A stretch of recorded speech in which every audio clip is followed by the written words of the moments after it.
Good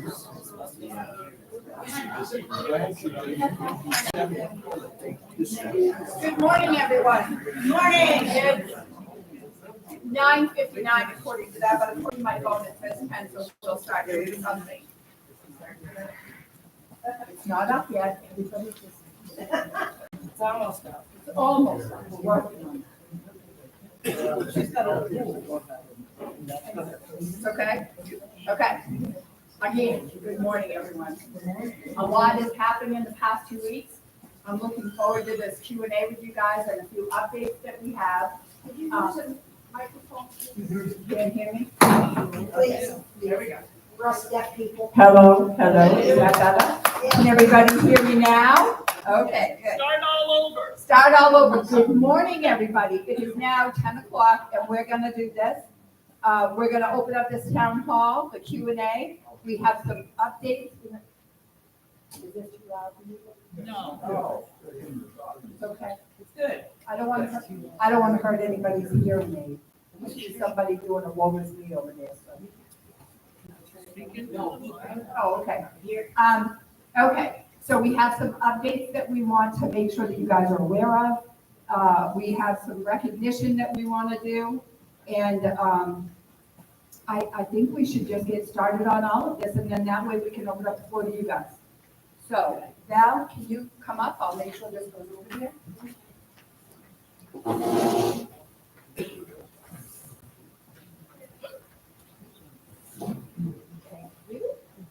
Oh my gosh, it's 4 people. Okay, we would like to take this time to update everybody on the changes that have occurred at the clubhouse. The kitchen has been professionally cleaned and currently open. However, anyone requesting to use the kitchen for any reason must have a ServSafe food handler certification.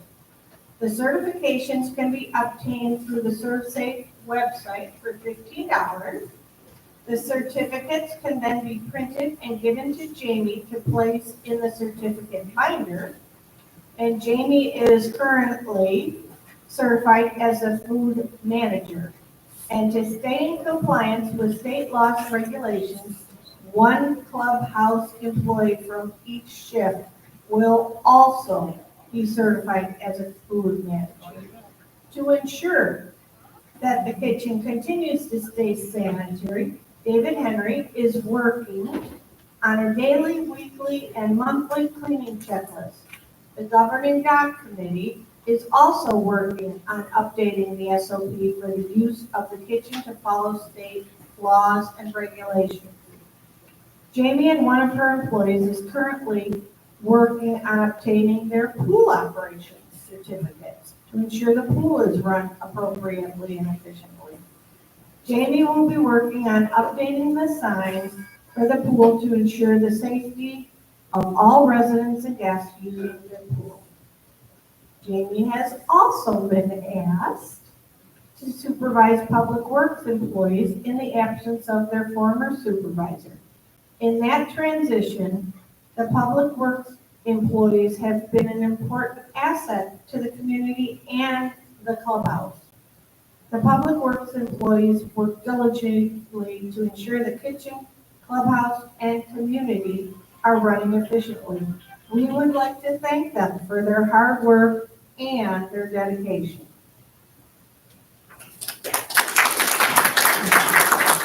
Now, if anybody hasn't stopped in yet to meet, am I online? But if anybody hasn't stopped in to meet Jamie, this is Jamie.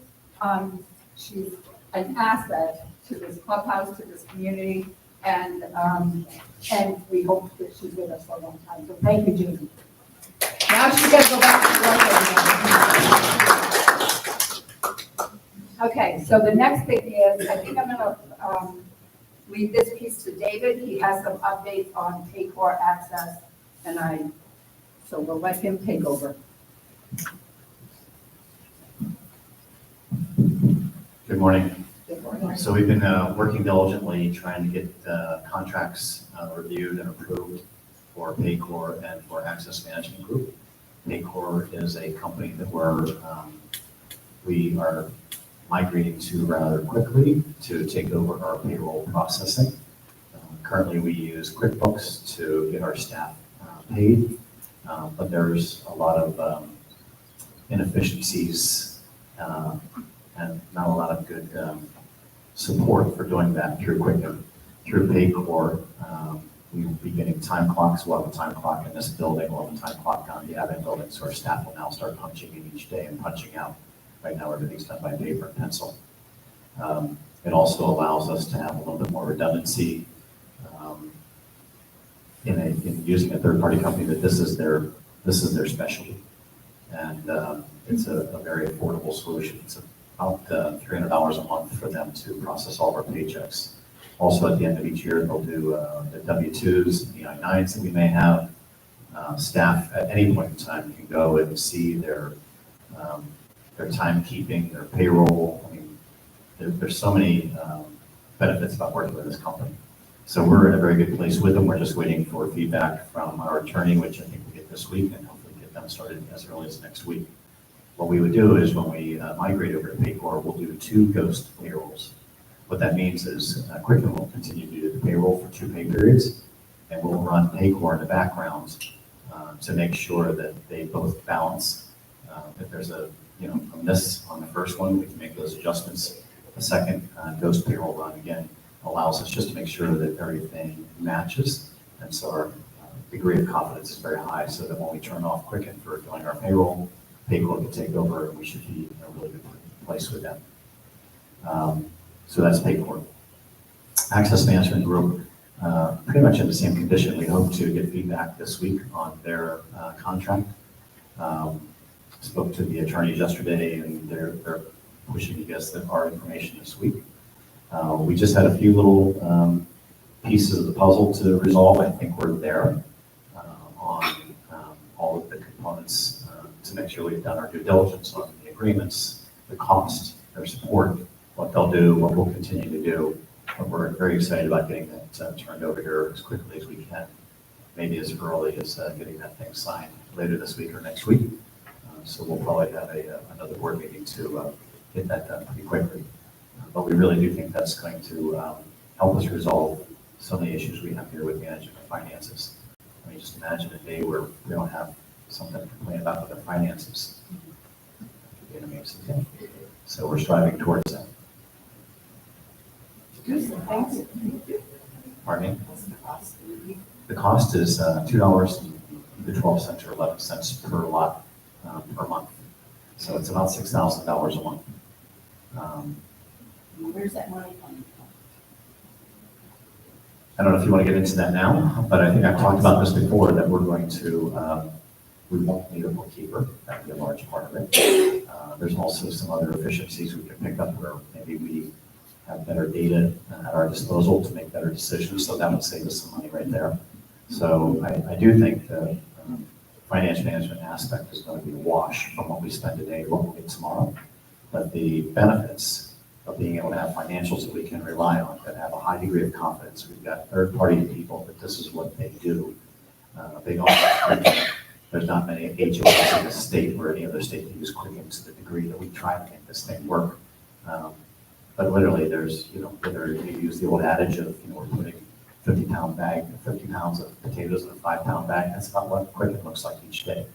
It falls apart, tears apart, and we spend a lot of time trying to fix it. And at the end of the day, our confidence factor on those numbers are very low. So we think it's going to be a wash, but a benefit in that we may actually find money that we didn't know we had. And we can manage our finances in a much better way, that maybe we can actually save more money than spend money that we don't know we're spending because we can't really track it very well. When they were here a couple of months ago, gave their presentation. Yep. I think this is the first company that you're going with? I think Access Management Group may have been the second company, I believe. We had 2 companies. Yeah, we had 2 companies. So the first one was Condominium Associates. Was more than 62.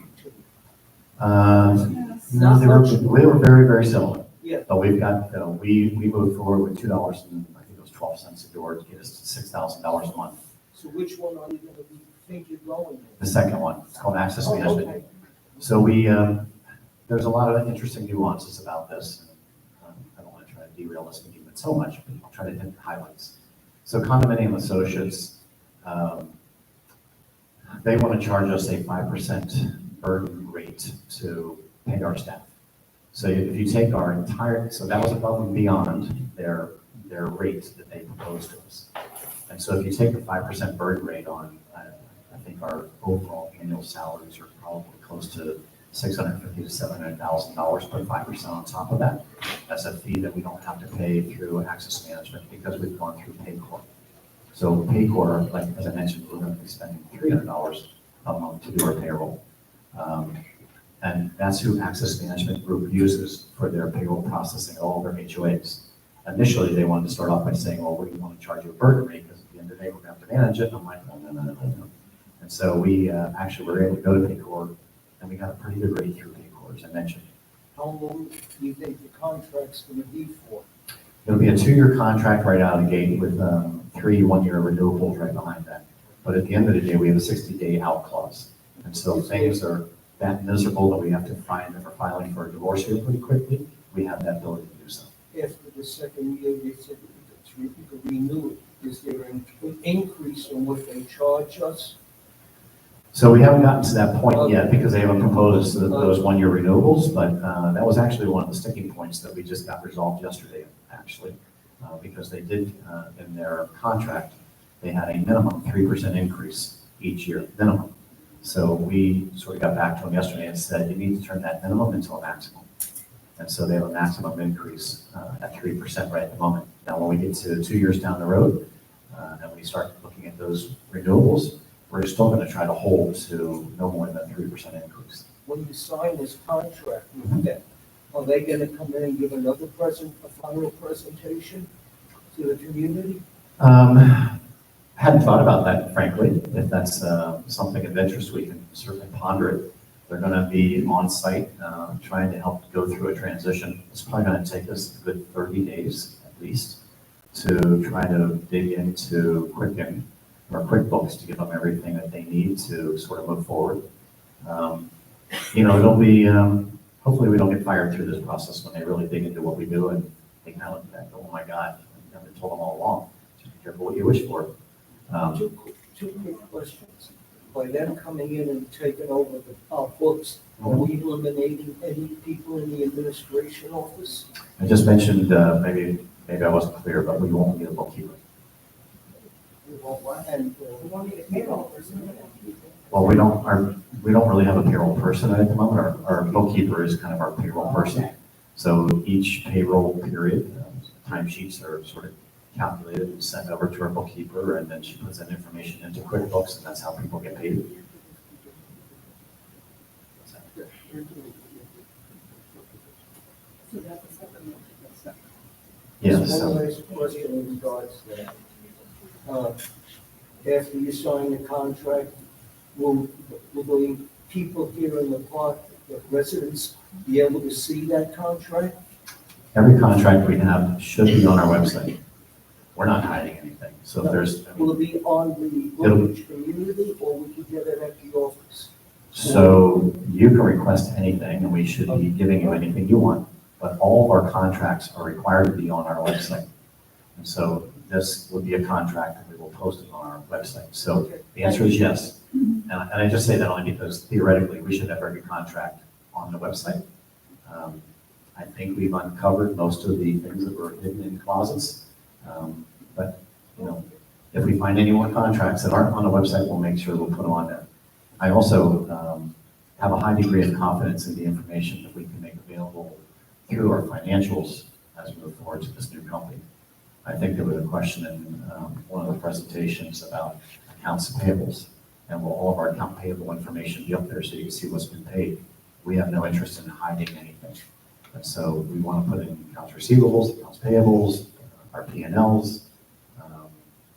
We'll put up any information we can get out of them, and we are putting together, we have a very lengthy list of information we want from them. So anything we get from them, we will put on the website as well. Will they be in charge of our CDs too? They will be helping us manage our CDs, but at the end of the day, it's still up to us to make that final decision. There's so much of let's see if I word this right. So there will be a lot of information available to the board to make decisions on, but they're not necessarily making decisions on our behalf. They're an advisory in a very big way. So we look forward to that advisory because they're in the market every day. They're looking at CDs, they're looking at interest, they're looking at, all these things. So each month, they'll be advising us where rates are, where our CDs are. They'll have all the information on all of our financials so they can help us manage our financials. And so they'll come to us with recommendations, and it's up to us to make those decisions. Furthermore, because just newer technologies all over the place, right? The way this will work moving forward on making payments on invoices, if you will. So invoices will come to us. We're also going to have some invoices go to them directly. So there's some invoices that we can send directly to them that they can just sort of code and pay because we don't need to be looking at water bills, electric bills. There's some things that are pretty static. Those other things that are not static, those invoices will come to us. We'll put them into a scanner, and we'll upload it into their AP system. At that point, that invoice will come back to us electronically. We would actually log into sort of a cloud-based system, look at that invoice, make sure it's coded properly. It then goes to the board for approval. We'll have at least one, maybe two signatures required. There's a redundancy moment. So we'll probably at least have a primary and a secondary for backup. And then the board will see all of those invoices and they'll approve the invoice. And then that sets, the permissions to cut a check and to make that payment on our behalf. And so they can't make any payments without our authorization. So even if an invoice goes directly to them for, the electric company, that would still get downloaded into the portal. We would get a notification, whoever's going to be the primary, they'll get a notification that says, hey, you have an invoice waiting, you need to go in and sign off. They look at that invoice, they approve for payment or decline it, they can go back and make any adjustments, and then that invoice gets paid. And so all of that is being tracked. Same thing with Paycor, because they already work with Paycor, and they're already integrated with Paycor. All of our payroll periods will go through our portal, have access to our portal, so we can pull those financials and make sure all that information is into our monthly P&Ls. And we're also going to be working with them to get a monthly budget instead of just a yearly budget.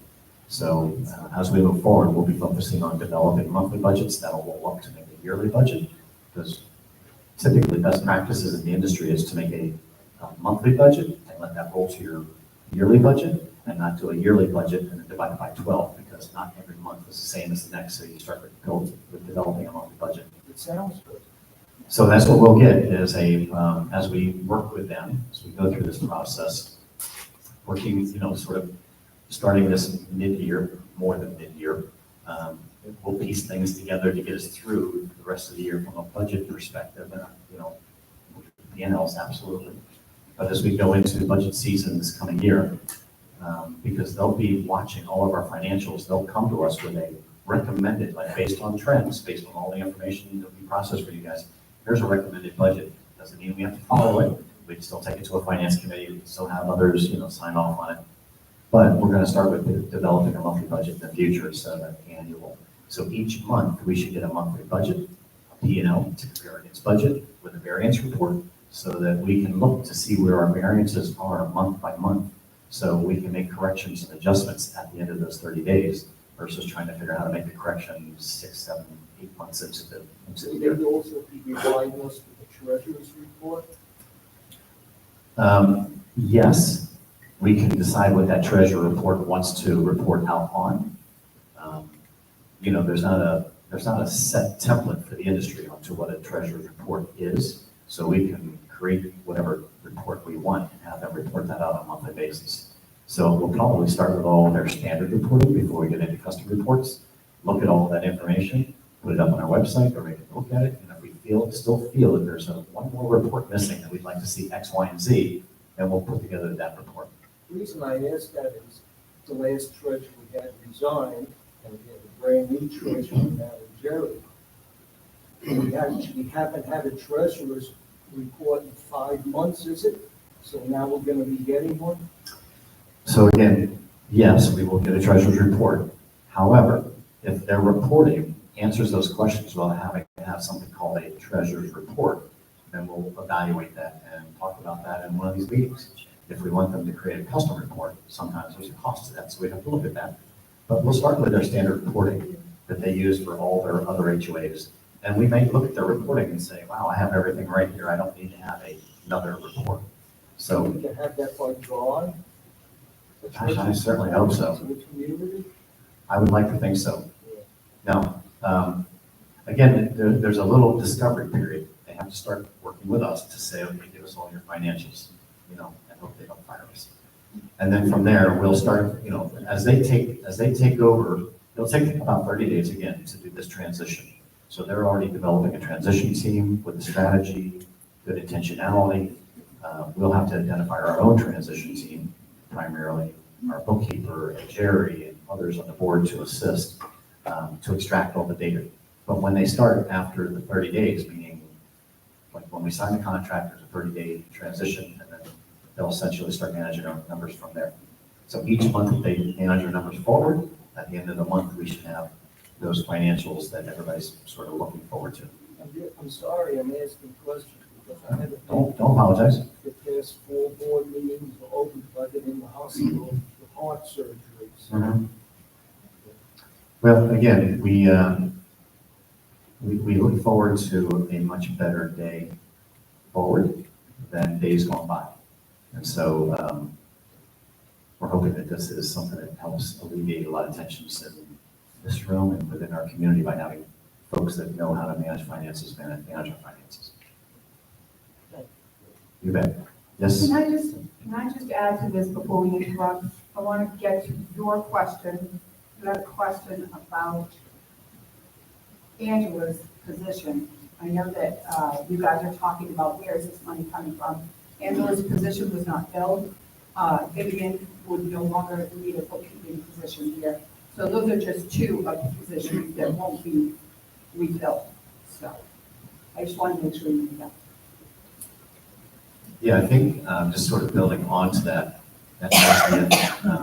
proficiencies and efficiencies of their utilizing their system, there still may be other ways that we can revisit things on a regular basis to say, wow, this is great. We didn't even know that your system could do this. So therefore, if we have somebody else touching something that doesn't need to touch it, we'll continue to find those efficiencies as well.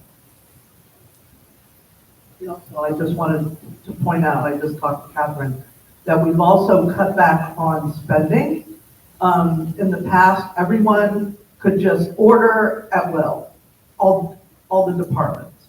Now, everything has to go to Marlene first, so there's no double ordering, and it has to be that if she can't make the decision, she goes over it with us, whether it's actually needed, is it a need or a want? And then if it's a want, how serious, what, is it a want that should be purchased now or can it wait? So we want you to know we're also tightening that up. Just adding on to that. So we know there's a requirement for us to get to $50 a month. And we're doing everything to get there for this community. Are we going to get there? I don't believe so. But we're certainly way outside of the 50 that we're trying to curb everything we can possibly curb. And we're looking at just about every aspect of this community, literally. So some decisions are unpopular, but at the end of the day, it was our request, our commitments to get back to 50. So it may hurt a little bit to get there, but we're trying to do everything we can. Yes, Jerry. Hang on a minute, Jerry. You had a question? Yes, do I have to go, or I speak? Well, you need a microphone. You need a mic. I'll bring you one. They can't be given what? Do I have to identify myself? No. There's no Okay, meaning. okay, great. We know who you are. Okay, when you were bringing in this company that's gonna help with all the finances, are they very well versed on what is reserve money and what is operational, or who's the one that makes the final decision? Wait a minute, that should not be coming from this or from that. Should I say that again? So, Oh, I thought you were. yeah, so My question is that once you get this company in that will help with the finances, are they well versed with what is considered reserve money versus operational? Will they be guiding and helping and putting a red flag for anything that is coming from the wrong pot? yes. So this, as we started this endeavor several months ago, our intent was to only interview HOA firms that fully understand all the laws in Florida within the HOAs and the 720s and all of that. And we were only interested in those companies that offer financial management modules within that. And so this particular company, Access Management Group, that's all they do is manage HOAs in Florida. I think they've got about 400 communities. So to your point about guiding us and pinpointing concerns and red flags, that's all they really do in their line of business. And so that's what is so exciting for us, is that, they're not coming to us saying, okay, so, you got this money, what do you want to do with it? They're basically telling us, these are the new laws, these are the past laws, this is what you can do, what you can't do. That's why they also will code a lot of our invoices for us and look at that so that those decisions, they'll make that first filter of decisions based on what they believe and what they know and the rule in which they work, based on tax laws, HOA laws, the 720s. So that's really why we feel very comfortable about working with this company and others that we interviewed, is that's all they do and that's all we wanted to talk to. Hopefully that helps answer your question. It does. Okay, my question was, we had a meeting last month, I think.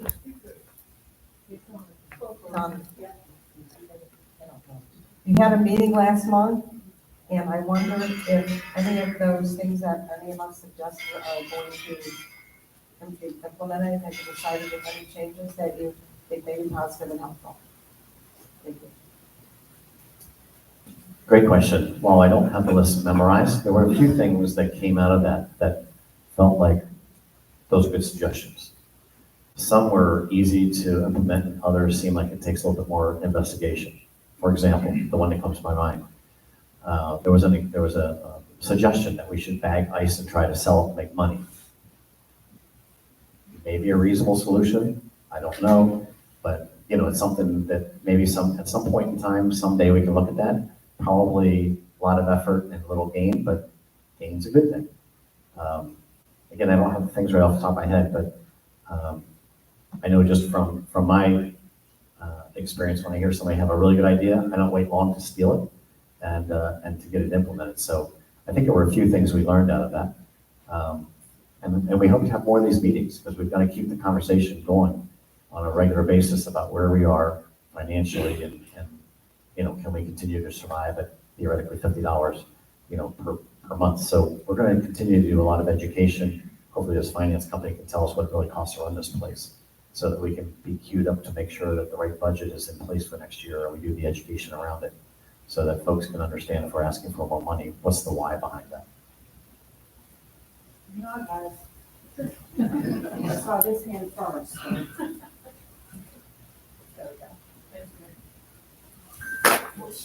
Can you, can you tell us the update about the guard check? What's going on? Because we all hear different rumors. I'd like to know. Our permit has not been approved to move forward and finish. Our building permit is still in the county, and it has not been approved for us to do any more work on that building until we get that permit. So we're waiting on the county. We have poked and prodded, but at the end of the day, we're at a point where we just need to finish a few things in that building, and we can't do it without the approved permit to do that. So we don't have, they're not gonna tell us we gotta tear it down or change it. Oh, no. They just said, so we tried to do as much work as we could sort of around that permit. Sure. They installed HVAC, air conditioner. They really probably should have done that without the permit. So somebody called in and said, hey, these guys are doing more work than we think they should. They came out and said, yep, you can't do that, don't touch that, In the windows probably, right? What's that? The windows The probably. windows are sitting there just waiting to be installed. As soon Oh, as they're not in already? we can't put them in without the permit. Oh, I thought they were in. Windows can't be installed. They really shouldn't have installed the air conditioner, but they thought they could kind of do as much as they could until we got the permit. But right now, we're just waiting on the county to give us a green light to finish it up. We're so close. Yeah. Putting the windows in, there's just a few other things, but without that permit, we cannot move forward, unfortunately. And The other the thing permit, is, the permit was, I was just gonna say, the permit was, they put that permit in, I don't know, January or something, so we're just waiting. One other question. Well, the other thing, to the windows, the slide window is in on the side. That was another thing that that we were supposed to wait for, that they put in prior to. So therefore, that's why the red tag is up there.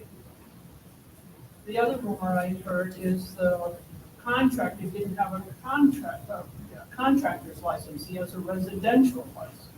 Now, that's a rumor. Yep. Okay. Did you hear that? Or no? No. Sandy, No, you're supposed to be we- keeping an eye on this stuff. You're supposed to be keeping an eye on this stuff. I'm telling you. No, we have, and they should be listed on the website because they were in with the contract. They're licensed, insured, bonded, the whole, we have all of those papers, so. We actually logged into the county the day we could see that the fire had looked at our permit request. There's several departments, but the building code, whatever they are, they're the very last ones to give us the green light to move forward. So it's in process, and as much as we've been poking and prodding, at some point, I think that hurts us more than helping us. So we backed off and said, I guess we just have to wait. I have a question. If someone's house is in disrepair and the roof is coming off and could be a danger to other people, do we have any recourse?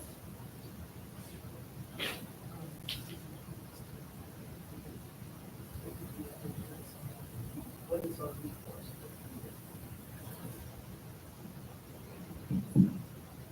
Great question. The challenge that we've run into on a couple of things, and maybe there's others in the room that could give more advice historically. Because it's private property, there's little choices to us sometimes. I know I was involved early on in my board sort of experience here. There was a resident that brought to my attention that there was a house actually not too far from here. It looked like it was going to fall over, and the county has a sticker on it that says, you cannot enter. And when I reached out to the county and talked about that, basically they said it's in our court and you can't do anything about it. And we just have to wait for it to be sort of a further danger, and then we can, sort of take the property and do something with it. So because it's private property, I guess that's, the benefit of being in the community is you own your property and you own your home. The downside is you own your property and you own your home, and so there's sometimes little recourse for us to step in. I just wanted to add to that, hang on a minute, hold it. I just want to add to that, the fact that it doesn't matter whether it's a house that's next door to you that is in disarray or somebody that is disturbing you. If you're having an issue in the park, you can't call code enforcement about that, you need to call the sheriff's department. The squeaky wheel gets someone to listen, it will go up the chain of command, and somebody will pay attention to that. We can only do so much. We're bound to the restrictions that we have because we own our property, we own our home. So I just wanted to make sure I addressed that before we went any further. Are you all set now? Okay.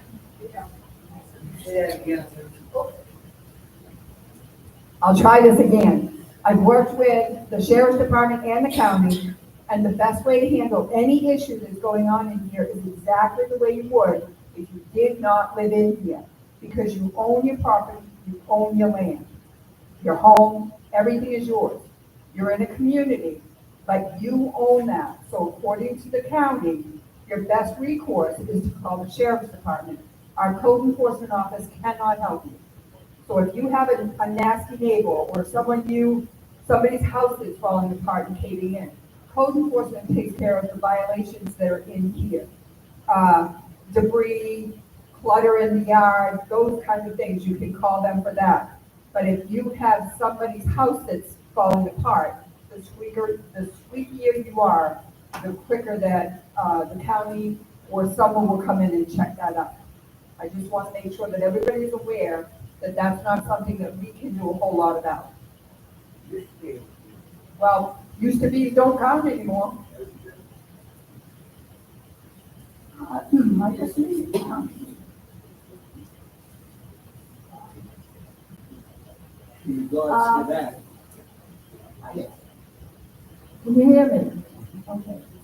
Just need to know about this update. The people had voted that we would get they would want a forensic audit, and yet everything's been put aside for whatever reason. I'm not complaining, I'm criticizing, but can you give us an update of that? The second question I have is, at one time there was talk about certain funds they could not find, and maybe at the end of the year they'll locate. Where's the status on that too?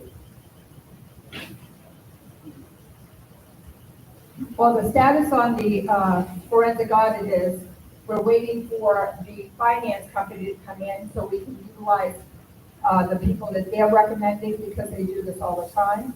And then that way it will be a part of, we'll make sure that it's a part of what we can do from that point forward, because yes, you guys did vote that in. And as far as the money being missing, I believe that we're working to find that money, even without the forensic audit at this point. We have an excellent treasurer over there that has some investigatory skills, that is working overtime and diligently to find and access all of those things, which brings me to another update. All of the banks have now been transferred over to 4 board members, nobody else. 4 board members are on the signature cards. The last one we're doing is OZK. And all of theirs, the reason for that is because they do it via DocuSign. So we're waiting for those updates through the email in order to be able to utilize that. But that's already been done. So I just wanted everybody to know that everything is moving along as best we can financially. Who are the board members? Board members are me, Jane, Jerry, Roberta. She's not here. Roberta has had surgery and she's going to be out for a little while. So that's why she's not here. She's watching us online. Okay? Those are the people. Okay, I have something online here. Anthony Langone would like to know, after the finance company takes over, do we still write our checks to BCPO for monthly dues, or do we write them to a different company, name and mail them there, or can we still drop them off? You're gonna, from what I know right now, you're still going to make them out to BCPO, and you can drop them off or mail them to us, and we then will have a way to get it to them. And just adding on to that, if there's any change in that process, we'll obviously identify that and communicate it. Sandy Hoos, please have question people use mics. We can't hear them really well. And have them go to the podium, please, with mics. Okay, Let's do it right. So we got it. they're requesting. There you go. She's up. I'm getting off topic here of what that was about. I'm from the north, and whenever we move earth, when we're doing any kind of construction, if it is a dust factor, they water it down. The dust out front is awful, and we've got people with respiratory issues in here, and I'm changing my filter in my home about every 6 weeks because it's nasty, and I know a lot of it is from that. Why are they not required to wet down that sand before they start making dust storms? I can probably have Jerry speak to that. Between her and I, we were in conversations with the contractors last week as far as the regards to the issues that were going on in the development directly next to us in the sandstorm that we were dealing with. So I'm going to let Jerry let you know what took place. Thank you. Okay, so I lost it a little last week. It was horrible. It was awful. I couldn't walk outside of my house. My eyes were swollen. I was tasting the sand. I reached out to the development committee, I thought they were advocating for us, but didn't realize that that wasn't their position because we were kind of led to believe that. So I couldn't get the phone number, so I did some research. I contacted the gentleman who is the developer and asked him to please help us.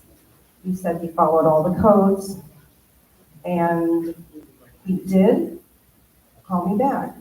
He said he would make an effort to see what they could do. He told me they would try to water down more, that those big mounds would be down shortly. And he was in touch with them. They did come out, just as I hung up with him, they came out, they were watering, but I did see there's not a lot of water. God blessed us with the terrible rain.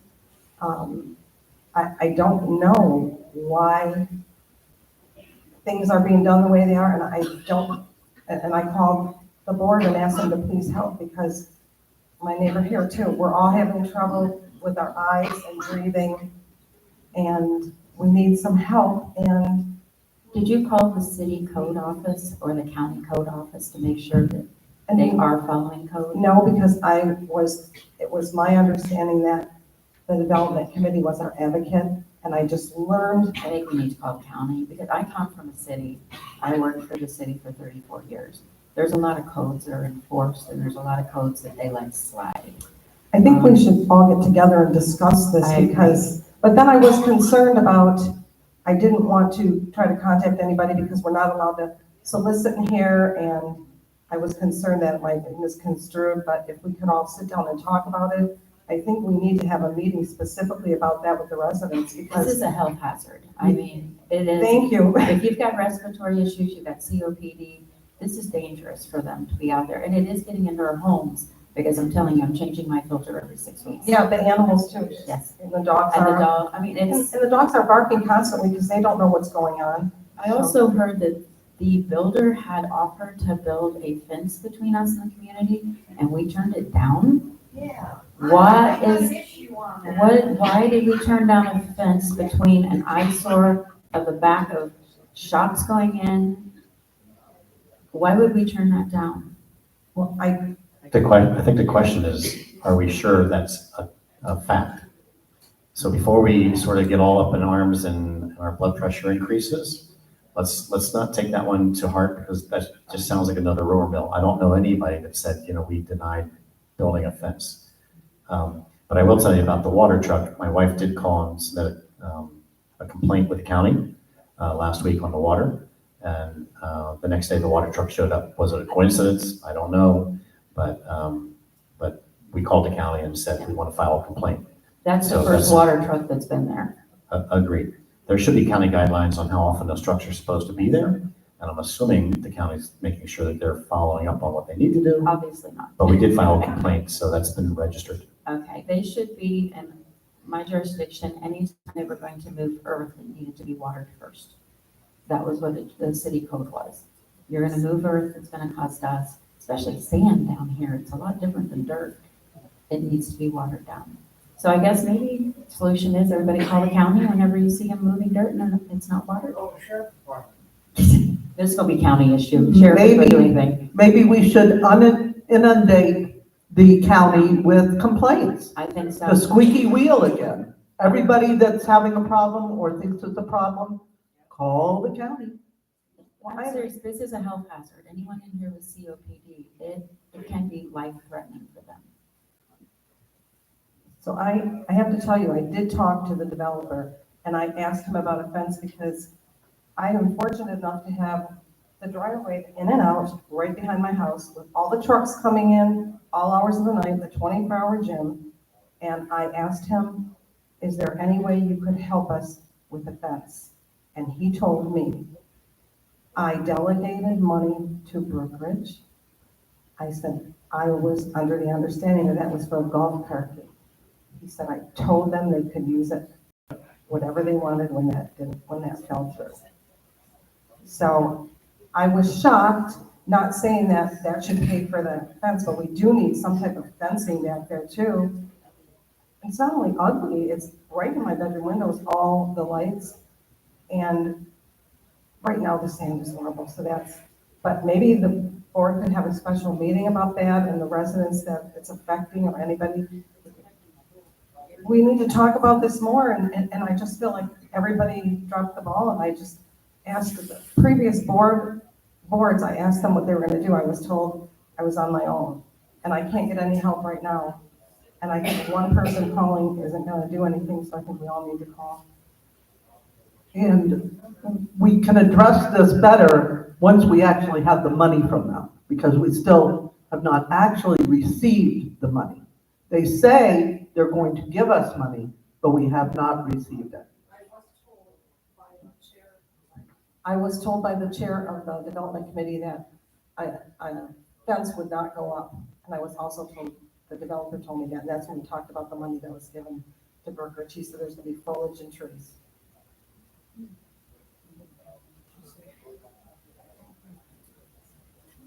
That money is going to come to Brookridge, and then it will have to be decided what is the best use of that money. Yeah. That's the money they keep saying is allocated for the second phase. Cindy, please. Sorry. Hi. Oh, hi.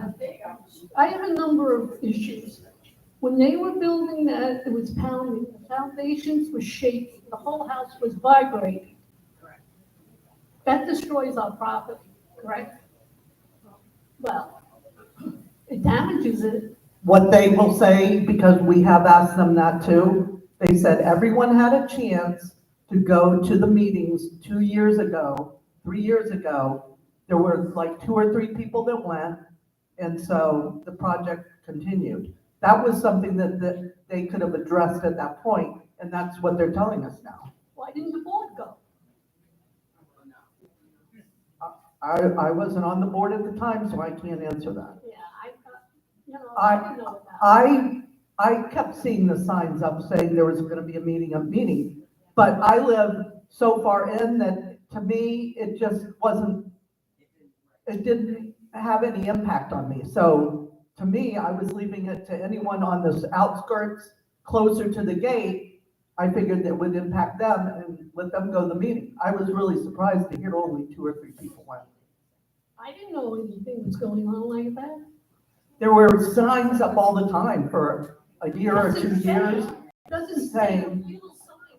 yeah, I took a picture of a couple of them to see what it said and everything, so. Okay. I would also just suggest call the county and register a complaint. The more calls we make, the more complaints we file, will help get somebody's attention. Okay. Can I continue? Okay. I have a lot of. Okay, the other thing is the noise, okay? Now, yeah, the building is gonna be noisy. If you're on Midfield Street or any of those areas around, it is noisy from there. There should be a wall to block the noise and anybody climbing over those fences to go into our property. It's already somebody climbed over that broke into that store, the liquor store, no, the real estate store, and someone's house. So, what's the use of having a gate guard if they can just climb over a fence and get into it? It's like, what's the use? The gate guards are not responsible for those people that are coming over the fence. 911, the county will come in, they will track that person just like they did last year. They'll track that person, find them, and get them out of here. The gate guards, and they're not gate guards, they're gatehouse attendants. Okay, I'm just saying, that's not their role. Their role is to take care of the traffic that comes in and out. If you need something from the emergency piece of things, it's 911. I am new here. I've only been here less than 2 years.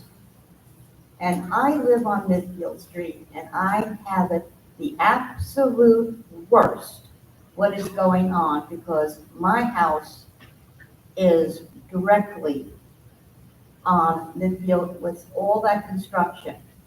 My bedroom window is in the backyard, right by the fence. I have them coming in at God Almighty early in the morning with lights, with shaking. I don't even have to have an alarm. They come in and my bed rocks, all right? I have all those lights. I bought that property before they started this, and it was beautiful. It was a nice swampy area to me. It was like a refuge. I like looking at the animals. I like looking at the birds. It was a selling point. Now it is a nightmare. I have dust. I have 2 dogs. I have a big dog, and she's an American Bulldog, and when she barks, she can shake that house. I'm waking up all the time. I can't nap. I have problems, all right? I have to rest frequently. They're barking almost all the time. I have my neighbor, and she says, my dog, before this all started, you never knew I had dogs, but I have 2 dogs, and I have a Jack Russell. And he barks because of all the noise, thump, thump, thump, thump, thump. It's terrible. I now have on my carport, on my shed, part of it has come loose from all the vibrations. Now I have to figure out how to repair my carport from all the rocking and the shaking that's going on. You have all, now I talked to one guy in the back. The trees, branches keep on coming down. So I said, listen, just take the branch from the tree out of my yard because I can't do it. And he helped me, and I asked him about the fence. He told me that fence is on my property. They have right of access, or whatever it is, right away, but that fence is in my property, okay? I want a wall there. I don't want to see this. I don't want to hear this. When that person, those kids jumped over that fence, which was Jerry's fence, my dogs went berserk. Because, I'm not worried about someone coming in my yard. But that's not to say, when they're not there, that somebody is not coming over the fence.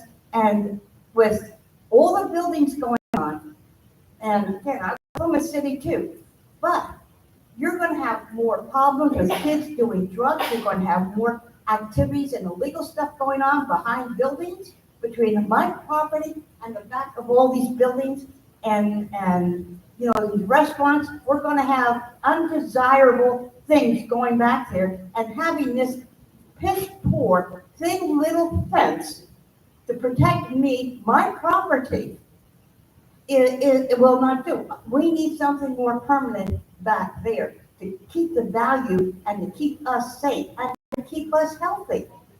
And I'd like to know who is responsible and what do we have to do to get that done? Call the No county. excuses.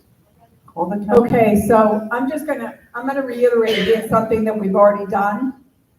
I've listened to you guys, and I've listened to other people in the community because they've stopped me and said, bang, bang, bang, that's what I hear every day.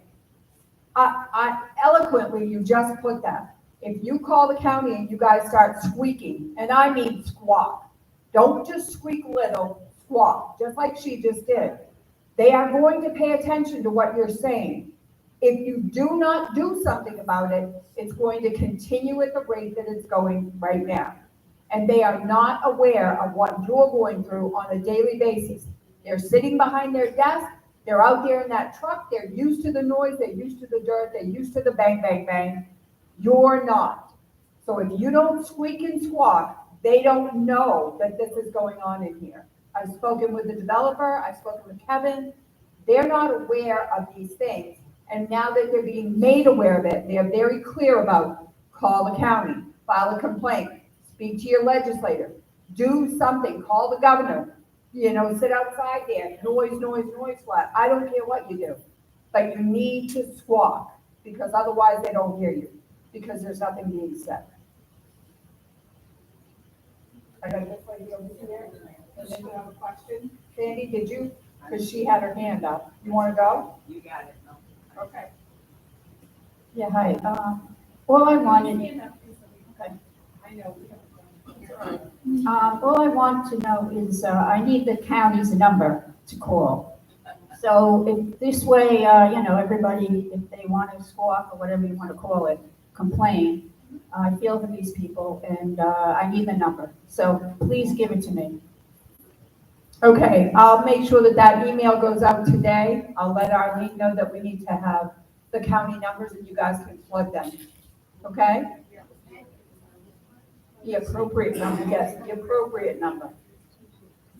So I gotta ask, because I think we were all misled. The development committee is not advocating for us with these items. I just want to make sure, because we were misled and being told that in the beginning, that we should go to them with any questions or concerns. And then I have another question. Dave, you are versed in a lot of this. This affects our community. You probably have more pull than we do and know who to call and contact.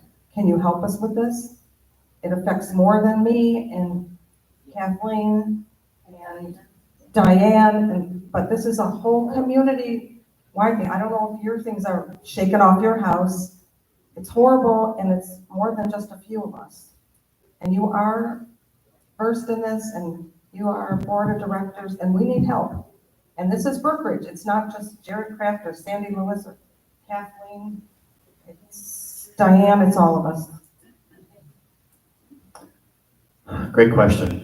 So my experience in working with developers on large development projects like this is they don't like knowing that they have a cloud looming over their head with the community, first and foremost.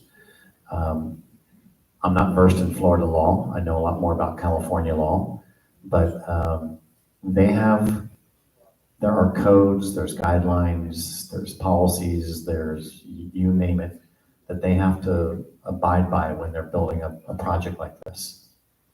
I would assume, sometimes that's not safe, but I would assume that somebody's holding them to the guidelines and requirements for developing a large project like this. Could we call? It won't help calling the developer. I'm assuming the developer's doing what they're supposed to be doing. We can reach out to the county, just like my wife did when she called about the water truck. Our biggest support mechanism in this is reaching out to the county to make sure that they're holding the developer to the guidelines of building standards and development standards to make sure they're doing what they're supposed to do.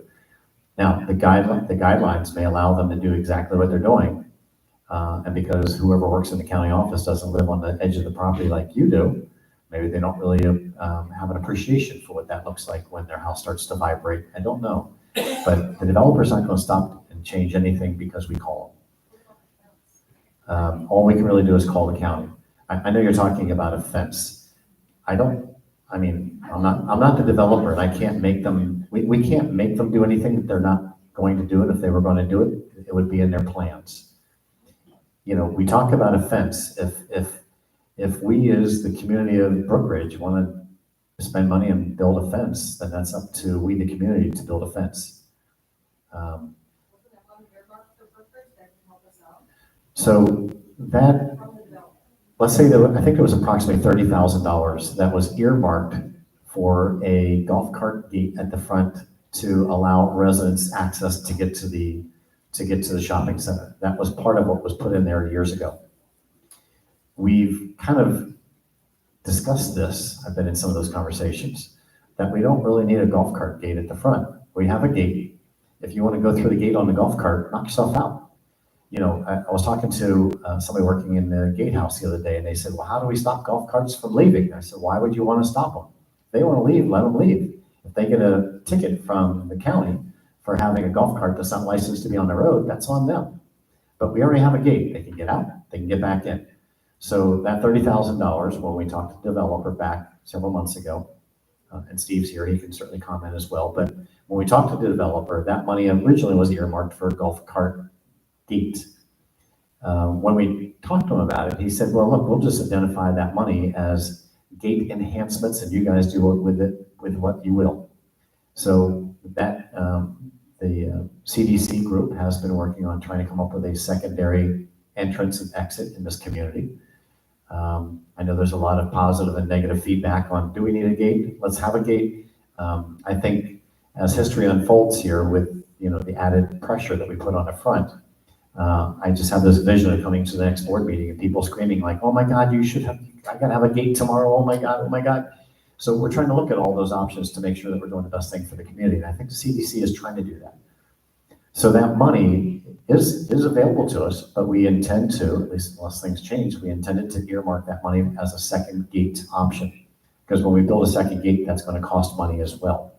And so there has been a lot of effort into working with the county, working with a consultant to try to identify how do we put a second gate in here?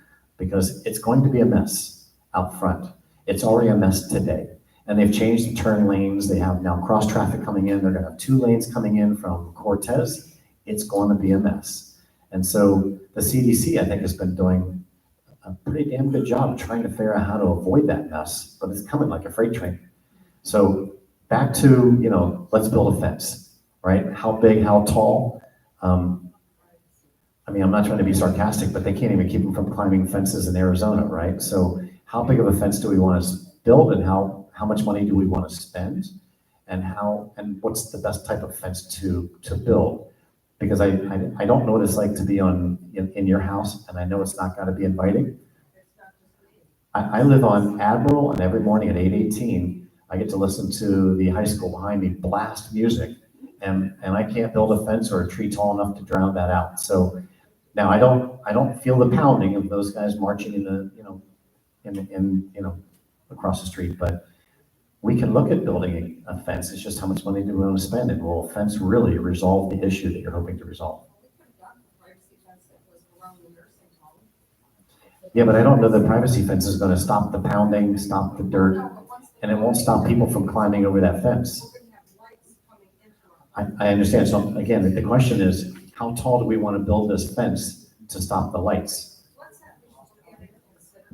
I think the board's willing to look at those things, but we won't probably know some of those answers until they actually install the lights.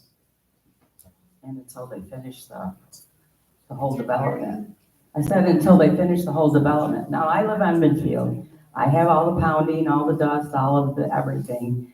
And I understand Jerry wanting a fence, but if the board approves building a fence for us, what about the whole rest of the community? Because the housing developments are just going up all over the place. There's going to be more pounding. There's going to be more shopping malls. There's going to be more everything, I don't really think that this is a Brookridge problem. This is a county problem. The developer, we need to contact both the developer and the county. And we need to take turns, I'll call one day, you call one day, whatever. Or we'll call twice a day. Yeah, I think we do need a second gate too. I'm all for that.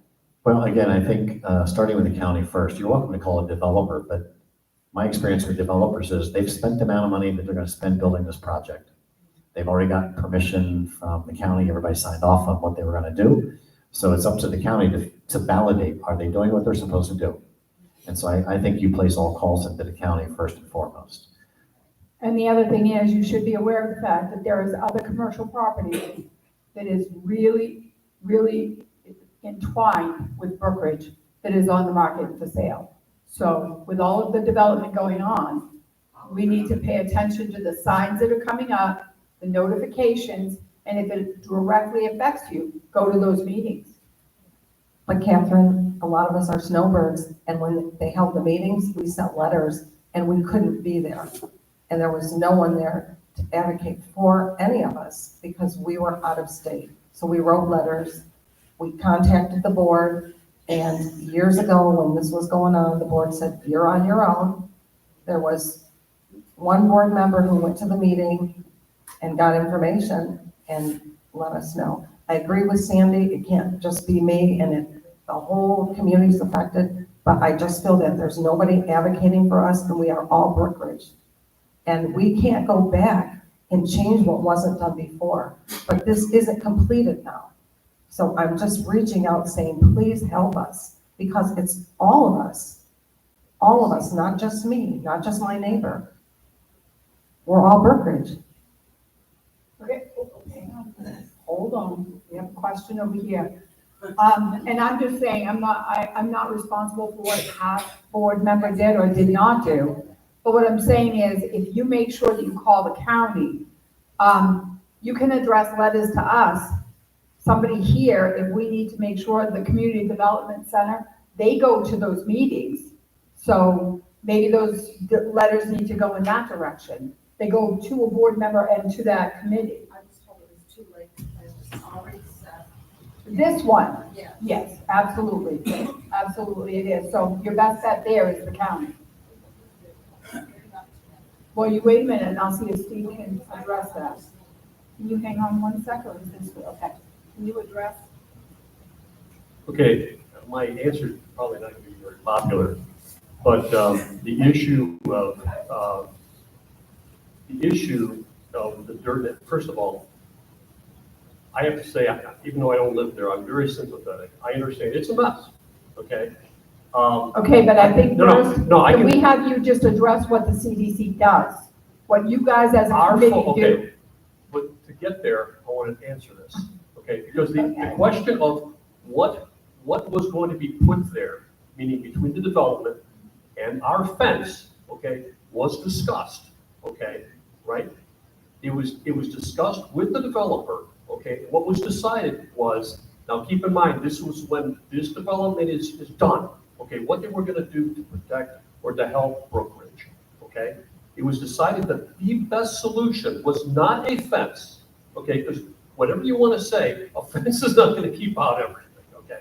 But was that it was going to be a natural berm, okay? Including trees, bushes, things like that, which in not only their opinion, but in a professional's opinion, because a professional was consulted about this, would do the most to affect the noise and the light, okay? Now, of course, obviously, it wasn't going to affect what you're dealing with now, understood. Now, that being said, I don't know why it wasn't even a case where, okay, while we're doing this, we're going to throw up, a plastic tarp across the 6-foot fence. That I can't speak to, okay, right?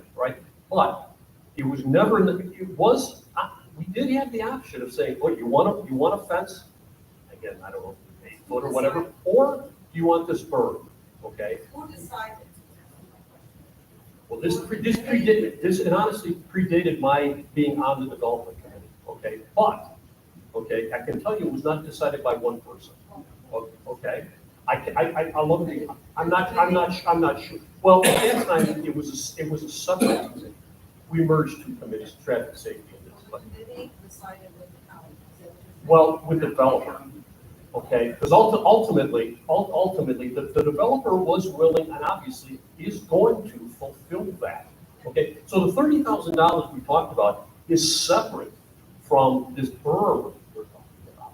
Okay, this berm is going to go in there, and the $30,000 is a separate issue, okay? But I can tell you again, obviously, does that address your short-term pain? No, it doesn't, okay?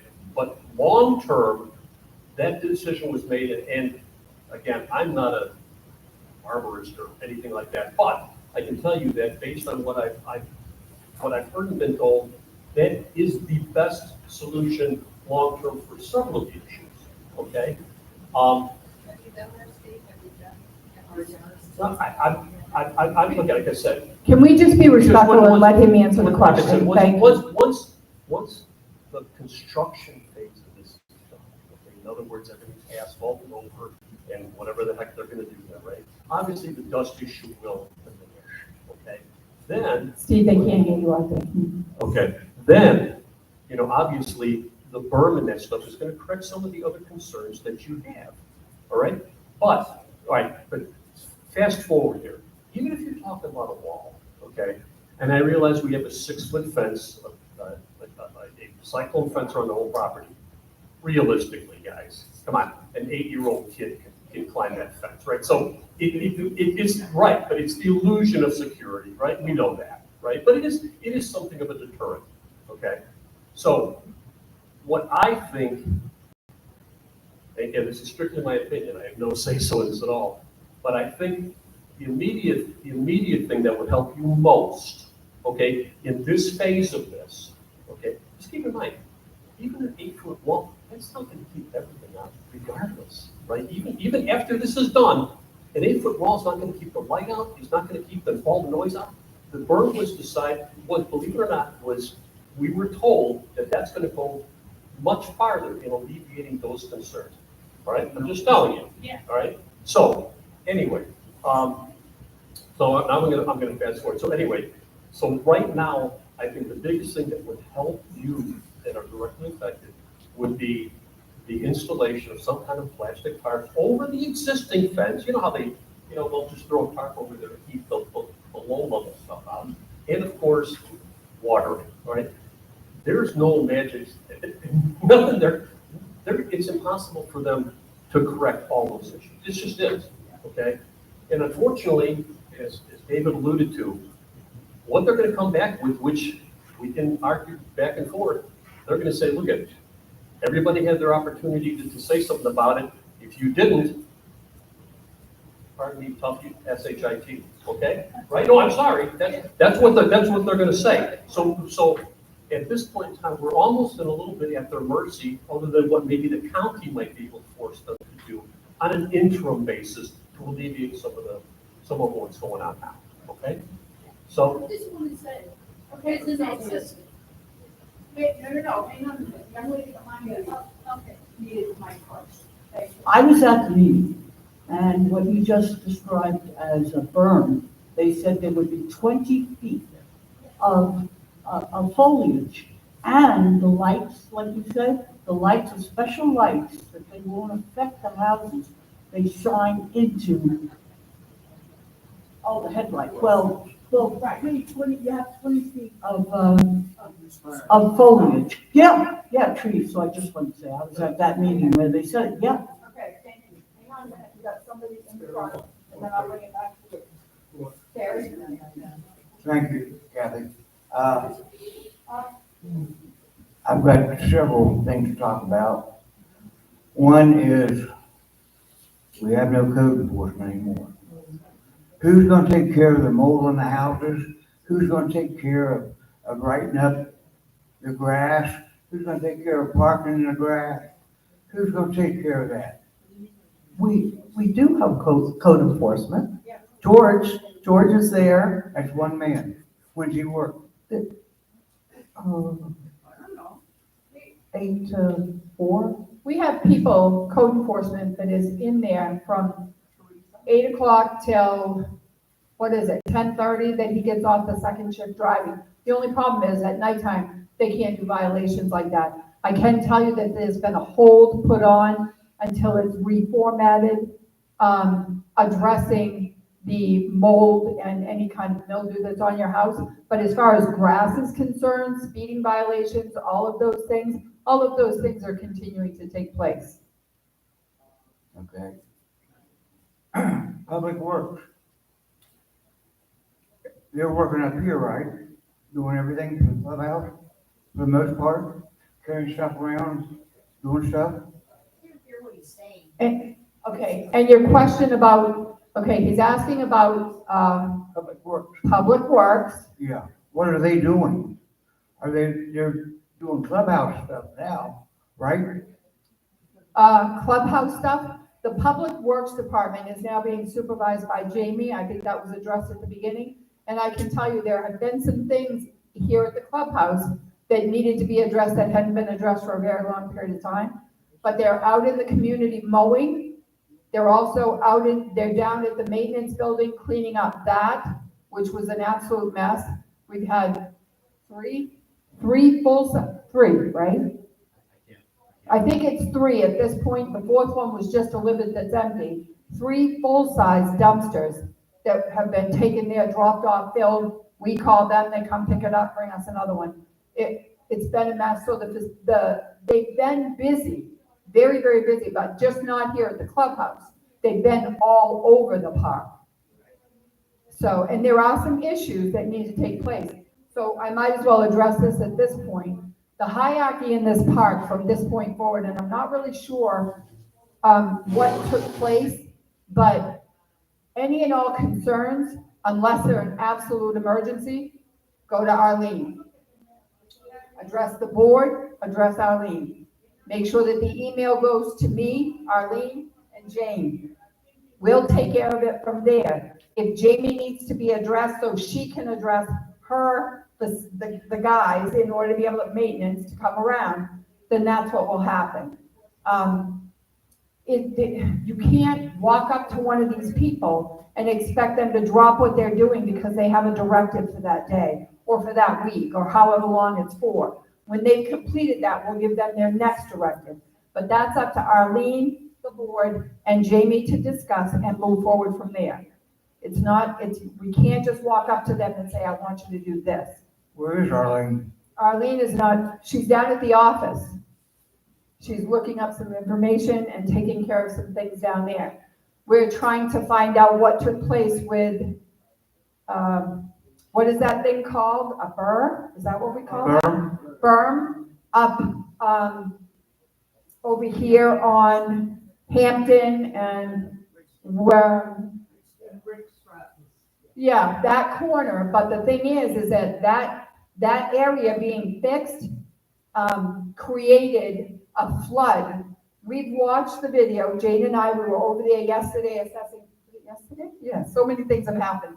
We were over there yesterday assessing the property. We now have the video. They had whitewater rafting going on through their property.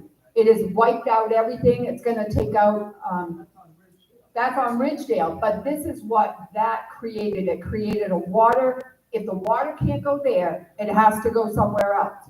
So this is what's happening. Their properties are being eroded.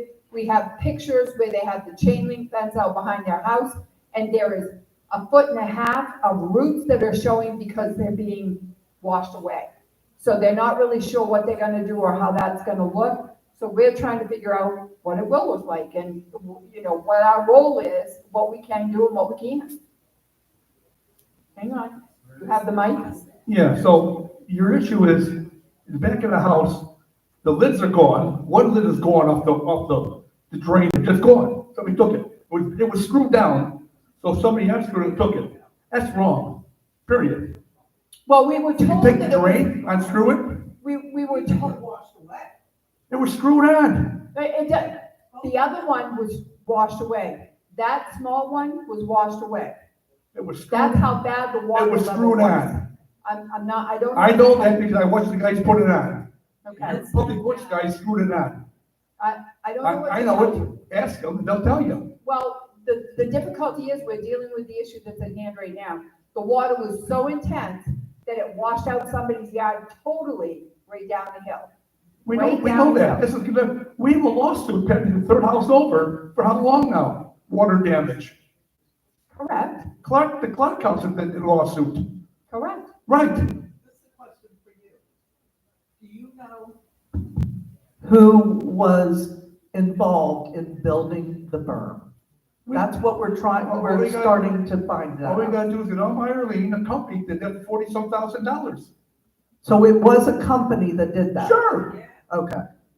It was all done professional. We don't, and this is the difficulty, and that's what Arlene's trying to track down for us, is who did it, what their resolve was for the rest of the water, where that was gonna go, and what, if there was water that was going to be flowing elsewhere, what took place with that? Okay. Where's it gonna go? Arlene wrote a check to the company. You gotta go back and just check the file. It'll say Norman Lear Construction. Do you remember approximately when that was? About a year and a half ago. No, here, don't write nothing down. It's a joke. So when, about a year and a half ago? Yeah, why don't we just get hold of George Clare, Dick Terrio? They were there every day when the work was being done. I was watching them. So now they watered that grass every day up here from the clubhouse going down. That grass is gone. Nobody watered nothing.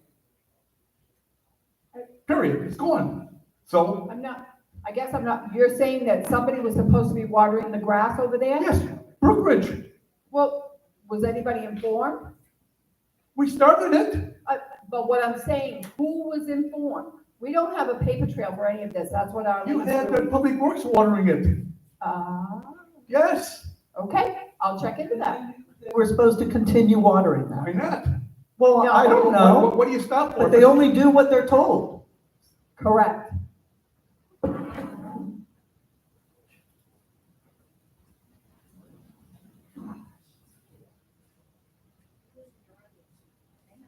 That's okay. I'm sure the rest of these guys have plenty of questions. Is there a plan for this community? Is there a 5-year plan, a 10-year plan?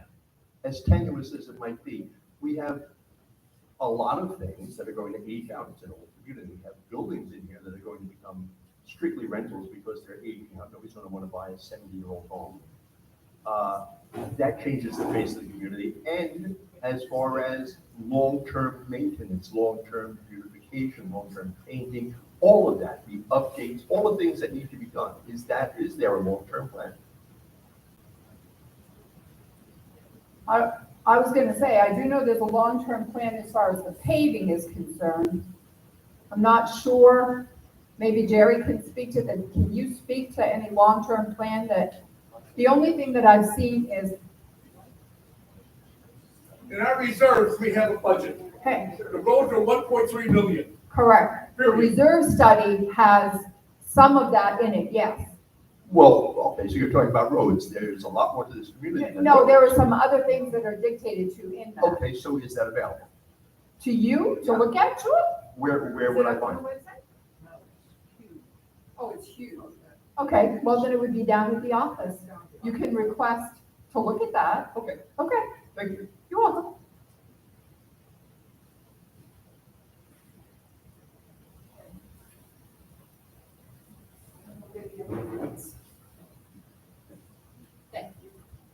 I recently bought a vehicle from one of the dealerships around here, and they come out to teach me how to do the computer part of it. Didn't work very well, but it was here anyway. I asked this young person, I said, what do outsiders think of this development? She said, "Well, really want to hear it?" I said, "Sure." She said, "It's an old person's trailer park." And that's where we're headed. Just calling the sheriff stuff is not gonna do it. We're not paying attention to what's going on. We have a lot of code problems.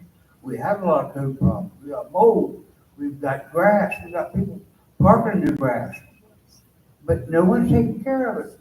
Well, because our hands are tied, because we get fines, we fine them every month, but the fines for that kind of stuff can't go to a lawyer, can't go to the attorney to put a lien on the house. So I can park my car in the grass anyway. You come by and say, you should move it. I don't move it, nothing happens. So why would I pay attention to you? Only the ones that actually care about their property and stuff do. It's a sad thing. I just learned this. I thought we could, when I became treasurer and I looked at this, I thought there's all these people we should have liens on. We can't put liens on their houses because it's all fines. So our recourse, it's like our hands are tied. And that's what I'm actually looking into now to see what can we actually do. Like how bad does it have to do before we get others involved? What we have to do. I still understand how come we're going downhill right now, but it's just happening now. 6 months ago, it wasn't like this. And Kathy says, yeah, that's 6 months ago, but that's the way it is. And our property is going down the tube big time. When you can't enforce anything, and I'm right there with you, I know. That's why I'm looking into this. in a gated community, we ain't gated. Well, we are gated. Yeah, right, anyone come and go if they want to. I mean, Yeah, it's not a secure gate, it's just a gate. well, I got a gate around my house too, but that doesn't do much good on traffic. I mean, we've looked into the big iron gates, and that's definitely not in this year's budget to do that. That'd be lovely to be able to do something like that, but that's certainly not in our budget. Well, I think you're just spitting in the wind. You talk about calling the sheriff's department about anything. I'm gonna back up real quick. This goes back about 15 years ago. I was here. We had a problem when the people, 4 gentlemen were playing football next to somebody's house. The ball goes on their property, they go get it, the resident was mad. Okay, no problem. Now the ball's up on the roof by the gutter.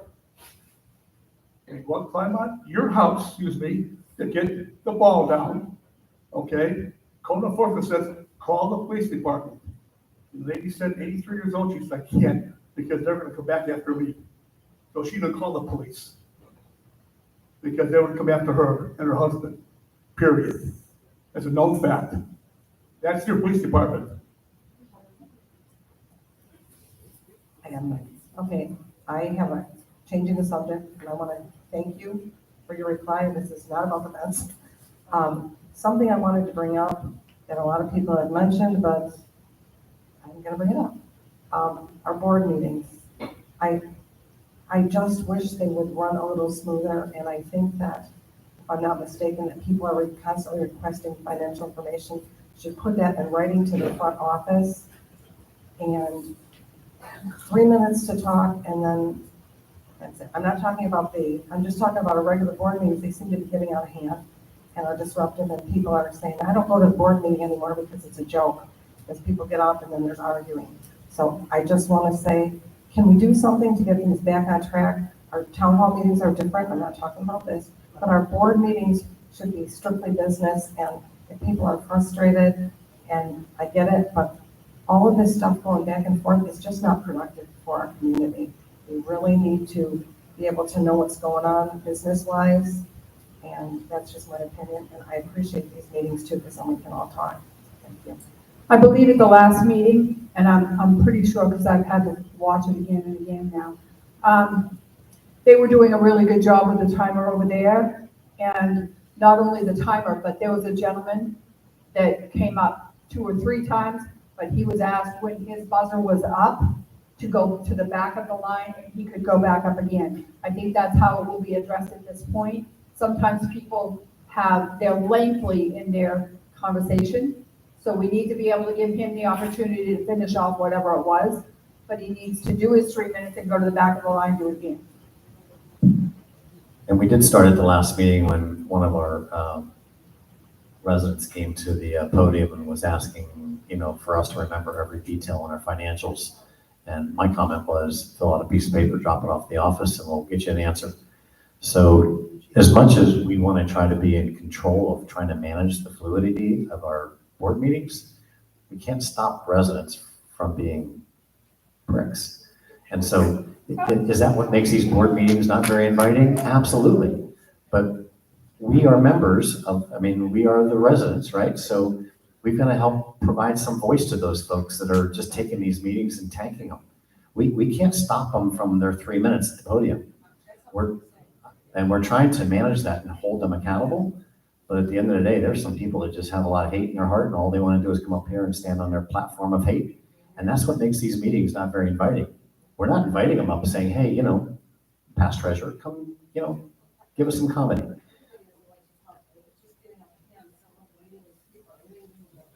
Agreed. We can control some things, we can't control everything. So we're trying to curtail that. And we can use your assistance sometimes to speak up to let these folks know that it's not acceptable. As much as we can try to do that, we can't stop them to some degree to come up and have their 3 minutes in fame. Sorry. Hi. Just a couple of things. They built an access road right close to the property. Well, to her property. So there's an access road. I don't think there's room for both. That's the developers. I think that when they did the engineering for that, it would have been through them that was decided. They made sure that they had whatever it is, I don't know what it is, I'm not an engineer. But that would have been in the original blueprints, and then they probably would have addressed it each step and made sure that they were within the guidelines to do what they could. Yeah. Because from what I hear, there's going to be a motel, a hotel, a couple of restaurants, a big gym. I don't think I have the full list yet. There's still, yeah, it's changed a few times. Oh, really? Oh, yeah. She just heard it from the development. Hotel or motel. 3 restaurants? And for, Okay. nursing home used to be. Well, I don't know what there's, where the interstate is, or the Veterans Parkway is. Well, maybe we can see if we can get an updated listing. He's, I can tell you that he's. It changes all the time. Yeah, very, very, very reluctant to say anything until his fix has been made public. Correct, correct. And that's the difficulty we run into. They may have 2 or 3 different people that are interested in a part of that development.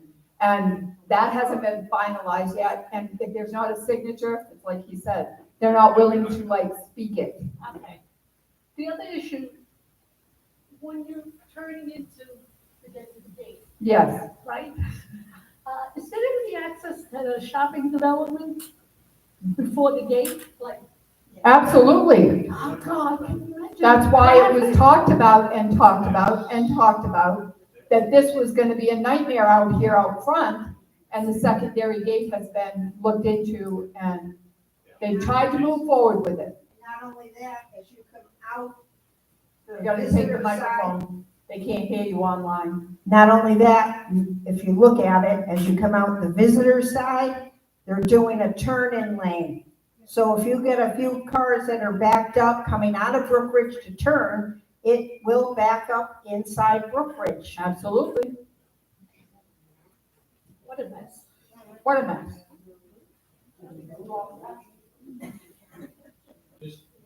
Just a word of advice to everybody who uses Tundra Avenue now, that goes behind. Yeah. Right? Trust me, you're gonna get away from using Tundra. Yes, Because I can envision if you're coming, when all this goes in, if you're coming eastwards on Tundra, when you get there, It's pretty loud. that's why I'm yelling. They can't hear, they can't hear you on there. If you're going to come eastward towards Tundra, you'll be able to turn left. First of all, go straight into them, right? Or turn left into Brookridge. But when you combine the traffic coming in off of 50, the traffic coming out of Brookridge, good luck. That's all I'm gonna say.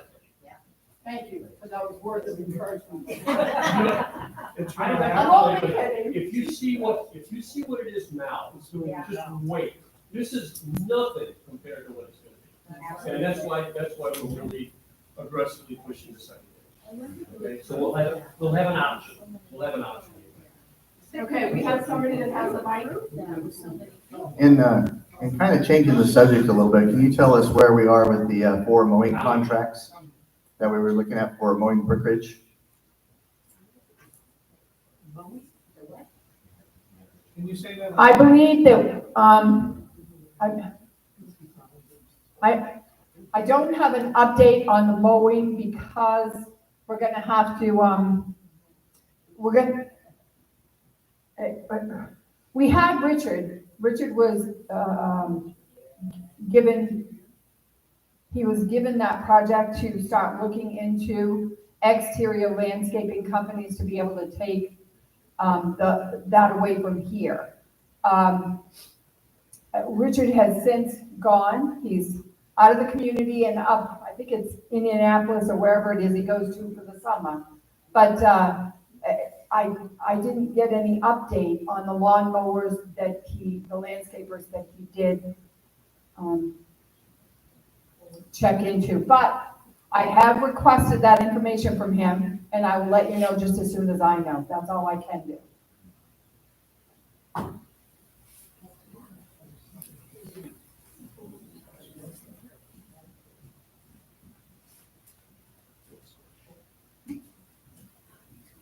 We've kind of exhausted some of the situations here. I would like to know, with respect, what's going on with the resident gate? How is that progressing? Are you able to find? I heard Adolph was next. The county will not let us put a gate there. Okay. Here, no, that's okay. You can have mine. I just want to know about it. Okay. Adolph and Scepter was our original first choice, okay? There is an issue, and the main issue, okay, for the county is now, of course, keep in mind that we can submit a couple different locations, but ultimately the county will say yay or nay on those, because of course we're feeding into their roads, okay? Although I have to say, reiterate, the county is very much on board with us putting in another gate, so that's not an issue. So if anything, we hope that means they'll be a little bit more cooperative with us. The problem there is, their concern is traffic backup onto Grove Road. Because if you've ever been to that location, it's not deep, okay? You can fit maybe, 5, 6, 7 cars until, now you're backing out onto Grove Road, okay? And because of Grove Road and the schools and all that, we know that's the main thing there. Yeah, we've been told, because we have consulted with a private engineering firm, and they have pretty much told us that we may be better focusing on a different location. Because for obvious reasons, right? We want to make it, we're tasked with a couple of different things. One, we want to make it a location where more people will use it, right? That's the whole idea.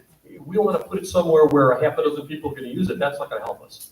So the location's obviously very important. Obviously, we have to consider the cost to whatever we have to, the infrastructure, meaning if there's paving involved, if there's fencing involved, whatever, we have to consider that, of course, and then we have to consider entities. And what I mean by entities is, for example, one of the areas we thought about is, and one that the county would really like for us to go, and that is onto Sunshine Grove, which is west, right? Here's the problem there. We would have to pave under land owned by, yes, okay? Now, we've already been told kind of politely by our third party that approval for that type of thing, it could be fast track or it could be a year. Before they even say, yes, you can do it, under these conditions, okay? Well, in another year, this will be open, okay? The second thing is, unfortunately for us, on Sunshine Grove, we're limited to really the very north end of the park as far as our access, because remember, we have that subdivision in between there, right? We can't use that. Or the southern end here, which is really, if anybody's familiar with where Country Club dead ends on Electra, okay, which is over here. The usage is going to be, nobody's going to be driving down from the north end of the park and then instead of going to the gate, go out this way, right? So I can tell you that one of the areas we are looking at now more strenuously is the area by the RV compound, okay? Because, well, the county owns the land there, okay, outside there, but again, it's not used for anything. It's a shutdown water treatment plant, believe it or not. I learned something, that when Brookridge was first established, we had our own water treatment plant right there. And of course, as the area grew and all that stuff, the county, they had several of these, they decided that wasn't efficient, so they shut all those individual ones down and made the big one off of 589, okay? But anyway, county owns that land. All we're looking to do is get an easement or something, right? So that we'd be able to pave a road from that gate all the way to Grove Road, right? What that would do, right, we would not have to deal with any neighbors or anything there, because that's one of the other things that we were told about on Adolph and Scepter, because 2 people own property across Grove Road. You get into hearings, right, and all of these different things, right? So the point I'm making is we're looking at that site now. We want to have at least another backup, because at the end of the day, again, ultimately, the county is going to say yay or nay, okay? Whatever location we pick, okay? So obviously, we want to get the best combination of, people are going to use it, right? More people are going to use it. We'll try to minimize the cost, right? And of course, eliminate as much as we can about who we have to deal with and what kind of deals we have to get into to make that happen. So it's a little bit more involved than one would think, right, at the thought. But so anyway, to answer your specific question, at this point in time, what our plan is to engage not only the committee and some board members and this engineering firm in a meeting or two with the county, okay? And very simply, what we're trying to establish is to get an idea from them, hey, what do they think may be the best area for us to go to? In other words, hey, they will be able to hopefully honestly tell us, hey, we'll support this location or this location, you know, and so we'll be able to minimize the number of places we have a choice to do, okay? So I don't know if that answers your question, but. It did, thank you. Okay.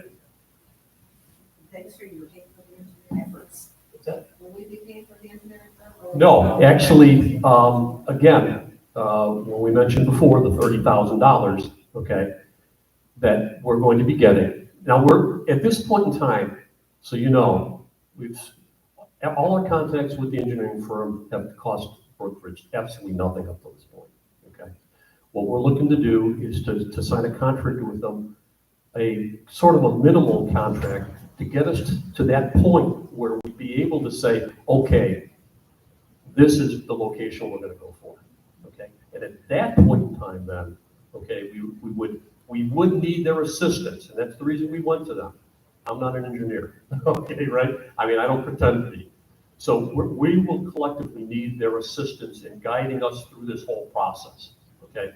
But at that point in time, then we would sign a contract with Coastal Engineering, assuming that, because that's what we're dealing with, to guide us through this entire system, which the nice thing about this whole process is they would be able to, say, for example, like we picked 2 different locations, okay? This is our preference, this is what we really want to do, and this is the option. They'd be able to pretty much give us a cost estimate for what each location is going to cost us, meaning Brookridge, to do. The $30,000 was always intended to be put towards that, okay, that entire process.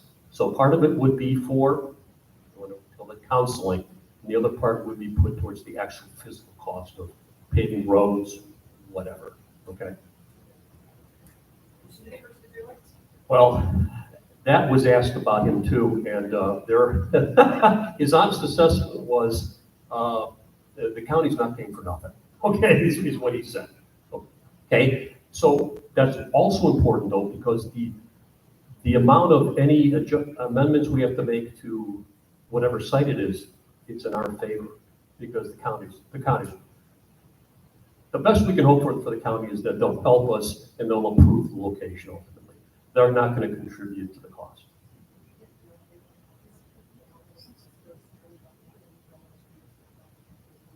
No, because we were just, it's obviously been kind of an investigative thing. We finally reached that point where collectively we said, hey, look, we need some professionals to help us through this. Again, we've reached that point where I can't go to the county and say, hey, I'd like to exit on Grove Road.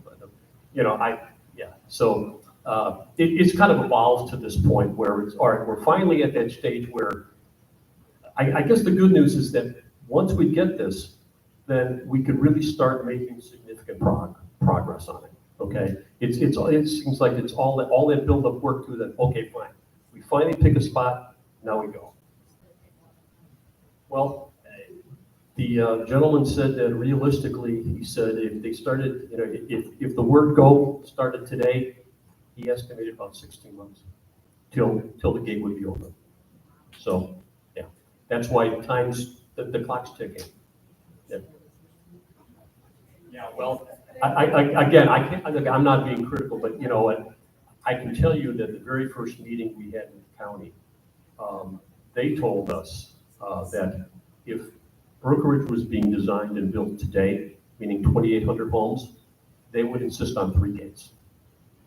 So if someone was going to them with a plan today, I'm going to build a Brookridge, they'd say 3 gates, and we've got 1. So there you go.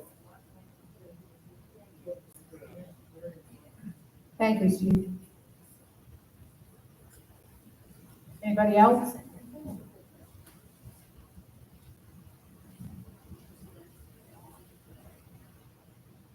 If we don't have liens put on homes that have violated some kind of a code, what happens to those fines now?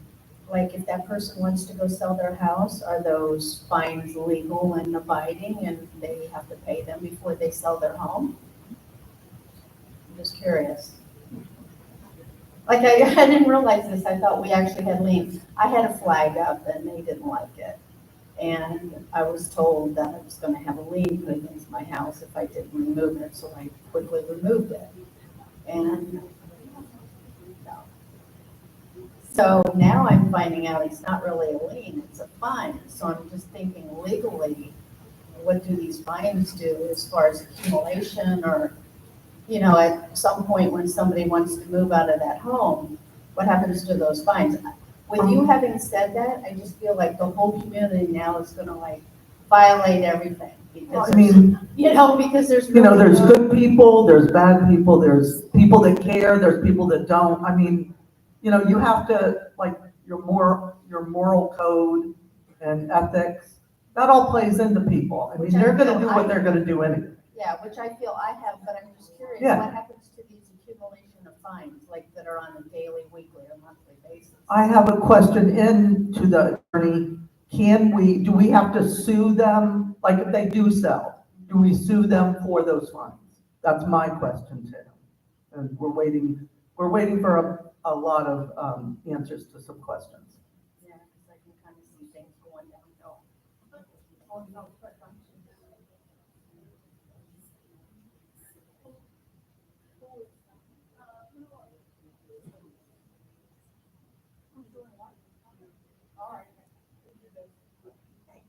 As I was understanding it, and I've understood it for years, is that once the fines reach $1,000, it's given to the attorney and then a lien is put on the property.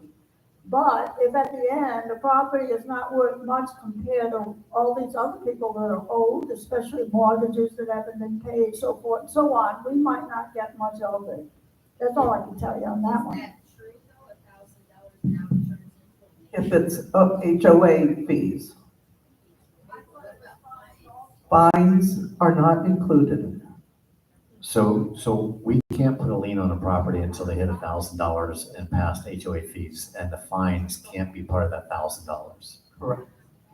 Is that by Florida statute or we don't have the correct bylaws? I don't know that I can answer that question sitting here. So my question is, if this money for these fines is in our budget, as part of our budget, or am I mistaken? It's gonna put us in a bigger mess. Am I misunderstanding what's being said? So fines are part of our income line, if you will.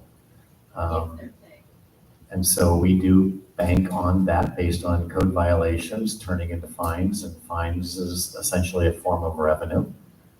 What we're trying to, I don't know how much we want to get into this today, but what we're trying to do is validate when somebody gets a violation, are we giving them a violation for the right thing? So we've learned that there are a lot of violations that are being issued that you can't point to anything in our bylaws or our rules or regs or guidelines or ACCs that aren't real violations. And so we've had to stop a few of those until we can figure out how to correct that. So that's a project we actually have on Peter's plate right at the moment, is to go back for the last 6 months, look at every violation issued and group those into buckets. Every one of those violations, it's on his plate to do this. He needs to go back and point to either the rules or regs, bylaws, whatever that is. He needs to point to every word within our guidelines to support the violation that's being issued, because some of those violations that are being issued can't be supported based on our guidelines. So we're trying to fix that so that in the future we can give violations for the right things instead of the wrong things.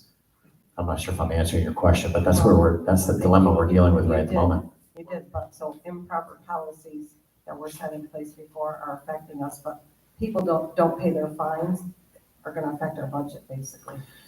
If that is absolutely correct. I mean, the first thing we're trying to do is validate that the violations we issue are appropriate. Because right now we have a lot of violations that are being issued that are not appropriate. So we need to sort of start there first, and then we can chase down and find out what empowerment do we have when they don't pay their fines. But I'm sort of torn between chasing somebody down to pay for a fine that they have a violation that it's not appropriate. So we're trying to fix, we're trying to put the cart behind the horse so that we can kind of make sure that we're doing the right thing at all times. What type of time frame does Peter have? I actually gave him 7 days. And that was how long ago? Oh, sometime now. Yeah, that's what I thought. Dealing with that.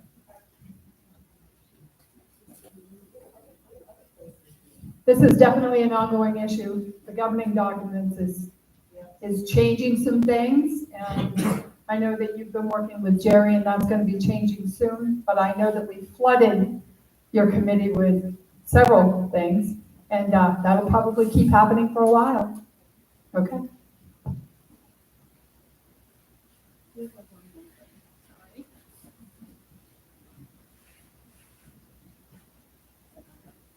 I have a house directly behind me, so I'm just curious. No one's lived in it for 3 years. The gentleman passed away, and during the two hurricanes, the first one peeled the roof off like a sardine can.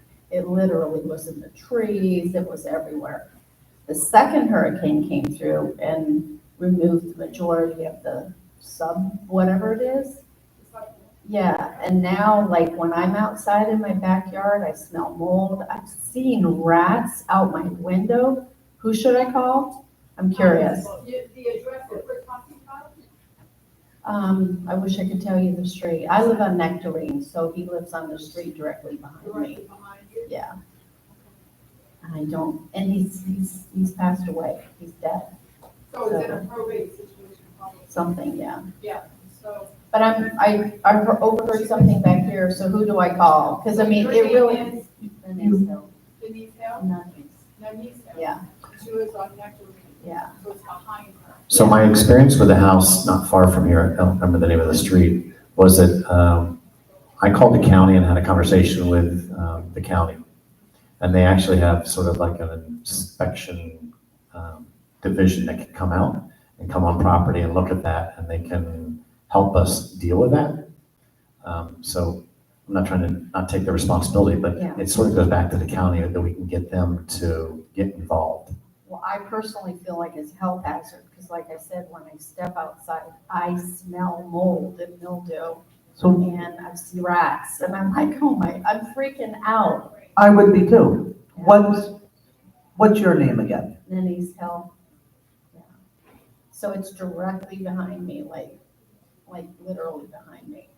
And I kind of walked around, and no one lives there, and I kind of like peeked in the windows, and maybe it was just dark, but all I saw was black. So I'm thinking, oh.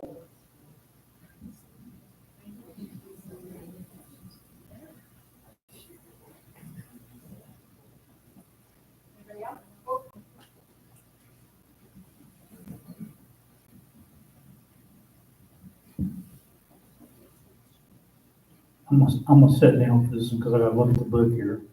Just to give you an idea, we're talking about fines and stuff. The fines for the year so far, and I got this dated yesterday, is $8,775. At this rate, we're probably gonna be down on fine money, probably, I don't know what the total was for the budget in '24, but it's probably gonna be down about $10,000 total. So, that's on the fines, and then, the other thing I also want to address is what the gentleman over here in the second row was talking about. We do have a reserve study that basically tells when things are done, but as far as, we do have a 10-year road study, but we don't have anything as far as gate or anything like that projected on now. That's not being in the reserve study at all or anything. I did check I was curious when I was separating out the documents at the office there. I did find out where they tried to put a gate in going out on Sunshine Grove Road back in, I think it's 2004.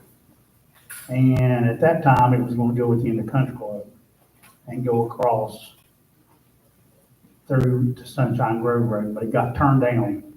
So they have tried it before to put a second gate in here then. And that had to do with the last lot on electric.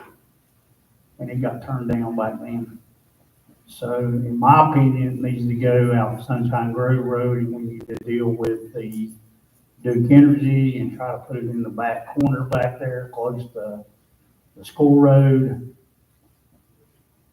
Because I think, for one, there's nothing wrong with saying this, but I think the RV compound port, which goes off Delavan, if it goes through Delavan out to Grove Road, that property's up for sale, and that's commercial. So how much money are we gonna have to pay for that property?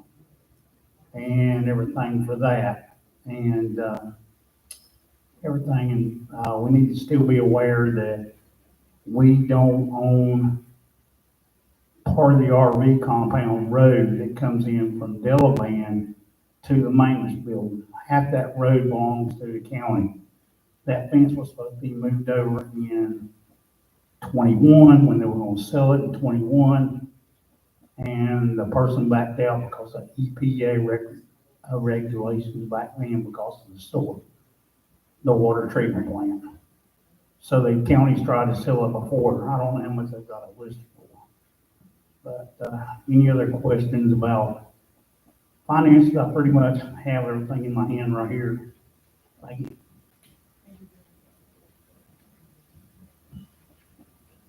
Okay, anybody else? We're getting short on time. Not yet, I'm working on it. One more question, and then I've got something that I have to let you guys know about. Hopefully this will be short and sweet, but I know that area that you're talking about, we own, Brookridge owns a lot. And it once was supposed to be earmarked for an opening on the Oak Grove Road. But I was told that it's never gonna be available again because the county won't allow it. I don't know how true that is, and it would be way too costly also. But I thought it was the best way to go. And I live right next to it, and I don't mind. But you're telling me that there's no way to go in that direction?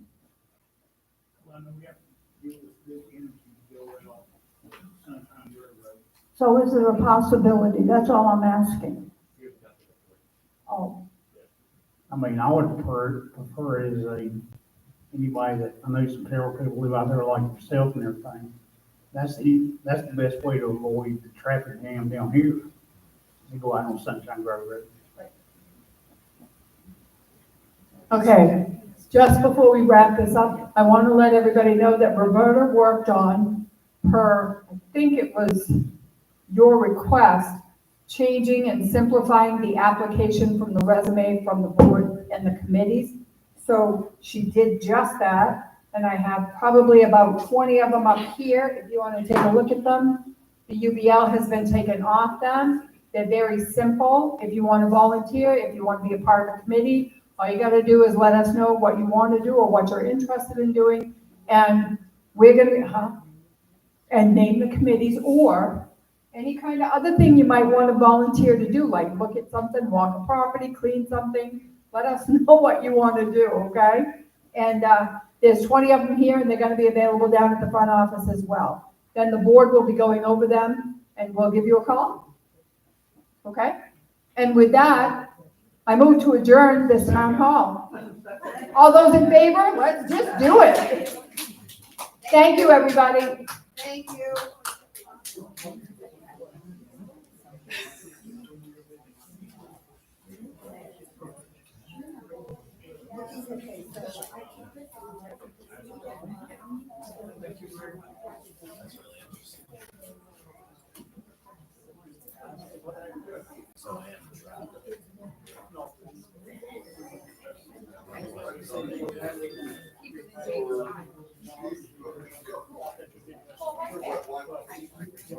Close this up, right?